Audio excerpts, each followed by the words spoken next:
ஒன்று சாமுவேலின் புஸ்தகம் 16வது அதிகாரம் அதனுடைய 11வது வசனம். உன் பிள்ளைகள் இவ்வளவுதானா என்று ஈசாய் கேட்டான்.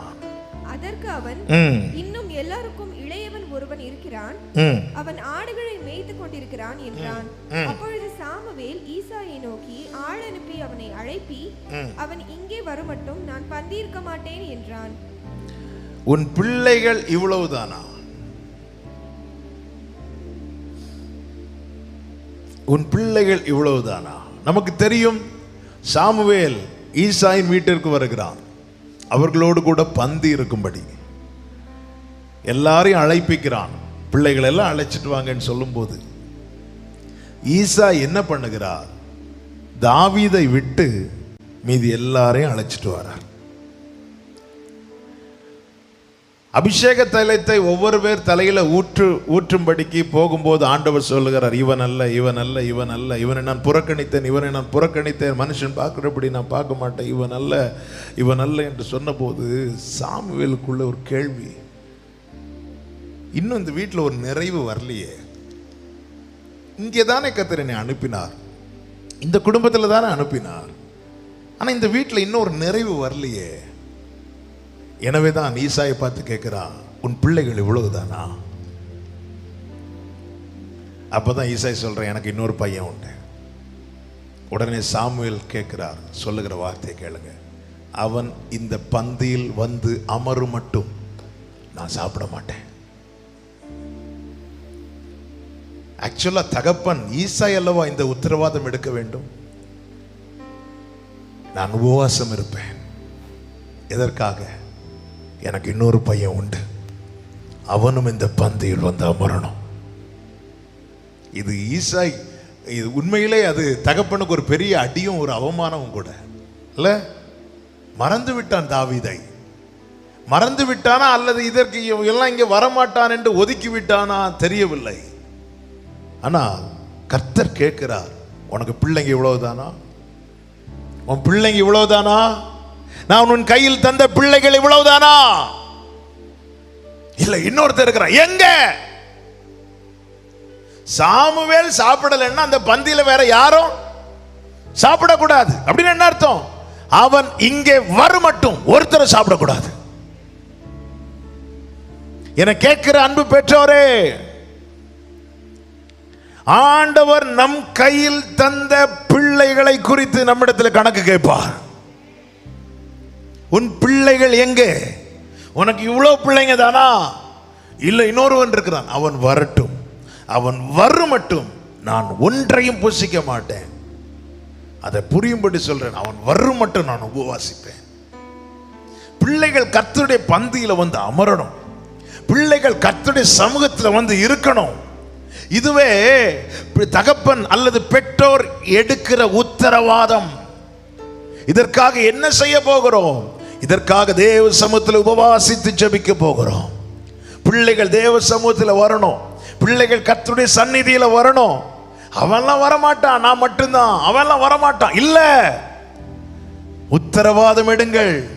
நான் இந்த நாளிலே வேறொரு காரியத்துக்கான உத்தரவாதங்கிற வேர்டு வந்ததுதான் நமக்கு பிரசங்கம் ஓடுமே. உடனே அப்படி 3 நாள் 3 பிரசங்கத்தெல்லாம் ரெடி பண்ணு. ஆண்டவர் அதெல்லாம் நான் சொல்றது சொல்லு. ஆமென். இன்னைக்கு பிள்ளைகளுக்காக பெற்றோர் உத்தரவாதம் எடுக்கணும். 5 காரியங்களை மனதில் வைத்துக் கொள்ளுங்கள். 5 காரியங்கள். 1, ஆமென், சங்கீதம் 128:3 எழுதுறவங்க எழுதிக்கோங்க, தெரிஞ்ச வசனம், அதனால நான் சொல்லுகிறேன். உன் பிள்ளைகள் உன் பந்தியை சுற்றிலும் ஒலிவ மர கன்றுகளை போல் இருக்க வேண்டும். உன் பிள்ளைகள் உன் பந்தியை சுற்றிலும் இருக்க வேண்டும். ஒரு ஆளும் மிஸ் ஆக கூடாது. பிள்ளைகள் பந்தியை சுற்றிலும் இருக்க வேண்டும். ஒலிவ மர கன்றுகளை போல் இருக்க வேண்டும். ஓங்கி வளர்கிற விருட்சம் போல இருக்க வேண்டும். கர்த்தருடைய சமூகத்தில் நாட்டப்பட்டவர்களாக இருக்க வேண்டும். வந்து போகிறவர்களாக இருக்கக்கூடாது. இந்த விஷயத்தில் பெற்றோர் உத்தரவாதம் எடுக்க வேண்டும். என் பிள்ளை அதுல டாப், இதுல டாப், அப்படி டாப், இப்படி டாப், அதெல்லாம் தேவை. அது நான் அந்த 5 பாயிண்ட்ல வச்சிருக்கிறேன். ஆனா அது கடைசியா தான் ஆண்டவர் காட்டி தந்தார். முதல்ல என்ன? கர்த்தருடைய பந்தியில, கர்த்தருடைய சமூகத்துல ஒலிவ மர கன்றுகளை போல இருக்கணும். தாவீது சொல்லுகிறான், தன் தாயை குறித்து சொல்லுகிறான், நான் என் தாயின் பால் உண்கையில் என்னை உம்முடைய பேரில் நம்பிக்கையா இருக்க பண்ணினேன் என்று. அப்படின்னு என்ன அர்த்தம்? தாய் தன் தாவீதுக்கு பால் கொடுக்கும் போதே கர்த்தர் பேரில் இருக்கிற நம்பிக்கையை ஊட்டி கொண்டிருக்கிறாள். இதனுடைய ரிசல்ட் என்ன?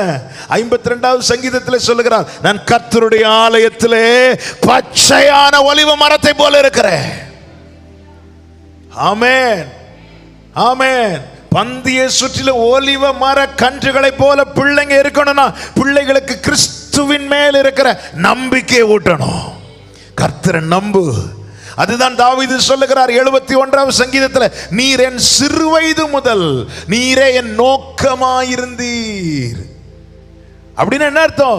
சின்ன வயசுல எந்த ஒரு காரியம் கேட்கும் போதும் பிள்ளைகிட்ட என்ன சொல்லுவாங்க தெரியுமா? நீ நம்ம ஊர்ல இப்போ சொல்ல, நீ ஏசப்பா கிட்ட கேளு, நீ ஏசப்பா கிட்ட கேளு. சின்ன வயசுல நீ என்கிட்ட கேட்கறது ரைட், ஆனா என்கிட்ட கேட்கறதுக்கு முன்னாடி நீ அவர்கிட்ட கேளு. தாவீது அப்படி பழக்கப்பட்டான், தாவீது அப்படி வளர்க்கப்பட்டான்.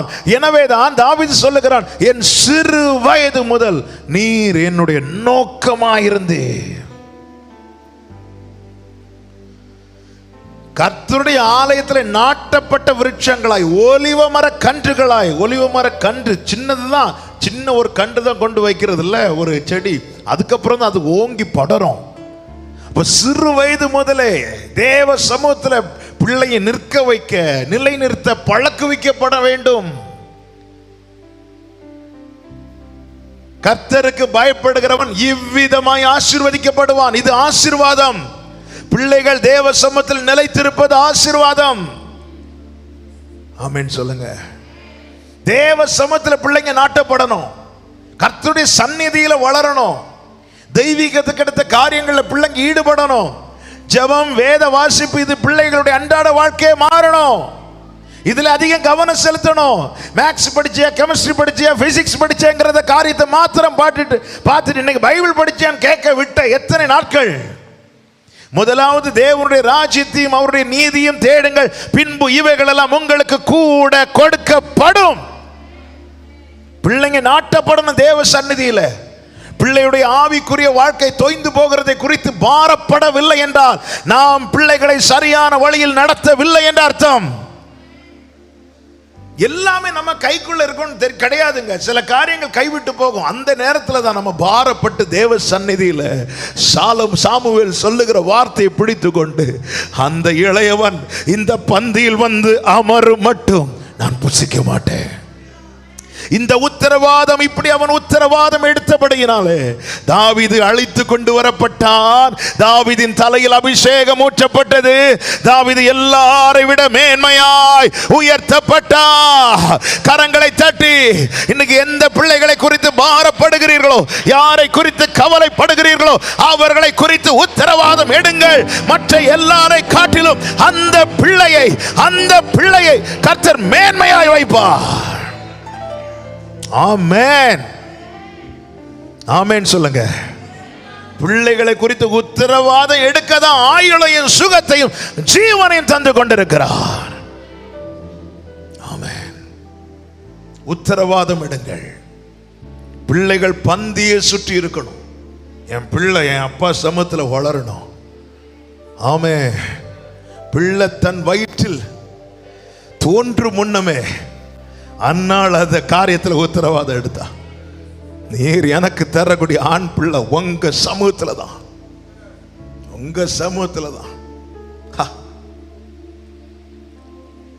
பிள்ளைங்க, அதான் நான் சொன்னேன் இல்லவா, பிள்ளைகளுக்காக காத்திருக்கிறவர்களே இப்பொழுதே அவ எப்படி சோமன்ற அழுது, மனம் கசந்து அழுது, உமக்கென்று வழக்க எனக்கு ஒரு பிள்ளை தாங்க. என் பிள்ளை உங்க சமூகத்தில் இருக்கணும், ஆண்டவர் சமூகத்தில் இருக்கிறானா. அதாவது நம்ம பல நேரத்தில் பிள்ளை ஆண்டவர் சமூகத்தில் இருக்கிறானா, அவன் ஆசீர்வதிக்கப்படுவான், அவன் ஆசீர்வாதமா இருப்பான். ஆண்டவரை மட்டும் உறுதியை பிடிக்க பழகிட்டானா அவன் பிழைச்சிருவான், அவன் வாழ்ந்துருவான். உலகம் சொல்ல இந்த தொழிலை கற்றுக்கோ, அதை கற்றுக்கோ, இதை கற்றுக்கோ. நீங்க சின்ன வயசுல இருந்து ஒரு காரியத்தை உறுதியா, ஏன்னா நம்ம எப்பவுமே பிள்ளைங்க கூட இருப்போமான்னு தெரியாதுல்ல, எதுவுமே தெரியாது. ஆனா பிள்ளைங்களுக்கு அப்பா இருக்கிறாங்க, அப்பா இருக்கிறாங்க, அம்மா இருக்கிறாங்க, இந்த நம்பிக்கையை அதிகம் ஊட்டாமல் ஆண்டவர் இருக்கிறார், இந்த நம்பிக்கையை ஊட்டி பழகிட்டீங்கன்னா